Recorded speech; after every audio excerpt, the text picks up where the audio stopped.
سلامونه نیکې هیلې احترامات ملګرو هیله ده چې روغ او جوړ وئ او د صحت ځایونه مو پکتین دي یو ځل بیا د انګلیش لرنینګ فورس چینل کې ښه راغلاست وایم هیله ده چې د ژوند چارې مو ښې به مخکې ملګرو په دې ویډیو کې به زه تاسو ته وښیم تاسو ته بعضې ډېر استعمالونکي جملې وښیم د ژوند په باره کې کومې چې ډېر استعمالېږي ملګرو که غواړئ د انګلیسي ژبې یو ښه سپیکر شئ نو تاسو تر ډېره هڅه وکړئ په انګلیسي ژبه ډېرې خبرې وکړئ نو راځو نور مو د انتظار شېبې پای ته رسوو او په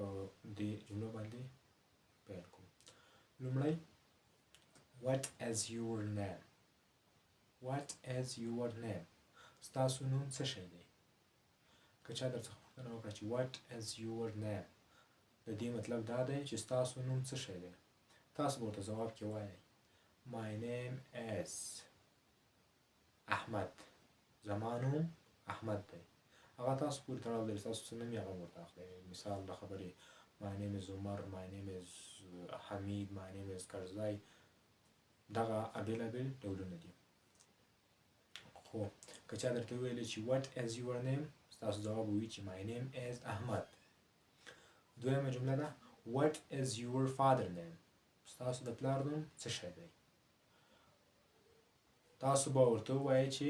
my father name is علي زما د پلار نوم علي دی نور هغه د علي په ځای کې به خپل پلار نوم ذکر کړئ نو د دې جملې مطلب دی چې ستاسو د پلار نوم څه شی دی تاسو به ورته ووایئ چې زما د پلار نوم دا دی دریم where are you from تاسو له کوم ځای څخه یئ I am from Afghanistan زه له افغانستان څخه یم نو که چیرې چا درته وویلې چې where are you from د دې مطلب دی چې تاسو له کوم هیواد څخه یئ ستاسو ځواب به وي I am from country تاسو به I am from ووایئ او د هغې نه وروسته به هغه د هیواد نوم ذکر کړئ I am from Afghanistan زه له افغانستان څخه یم where do you live د دې جملې معنا ده چیرته تاسو اوسیږئ تاسو په ځواب کې ورته وایئ I live in ننګرهار city زه په ننګرهار ښار کې اوسیږم هغه د ننګرهار سیټي په ځای به تاسو خپل موقعیت ذکر کړئ فار اګزامپل زه وایم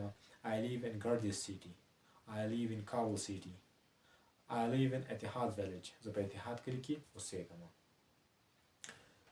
بله ډېر کمن چې ده هغه ده what is your job که چا درنه پوښتنه وکړه چې what is your job ستاسو دنده څه شی دی ستاسو ځواب به وي I am a teacher زه یو ښوونکی یم I am a student زه یو شاګرد یم I am a pilot زه یو پیلوټ یم I am a doctor زه یو ډاکټر یم I am an engineer زه یو انجینر یم نو مختلف ځوابونه ورکولی شئ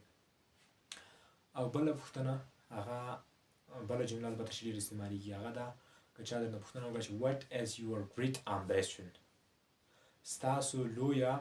هیله ارمان مو څه شی دی what is your great ambition ستاسو لویه هیله ارمان څه شی دی نو تاسو به ورته وایئ چې my great ambition is the development of Afghanistan مثلا زما خو همدا هیله امید ده چې د افغانستان پرمختګ وکړي نو زه وایم my great ambition is the development of Afghanistan د دې جملې معنا ده چې زما لویه هیله دا ده چې افغانستان پرمختګ وکړي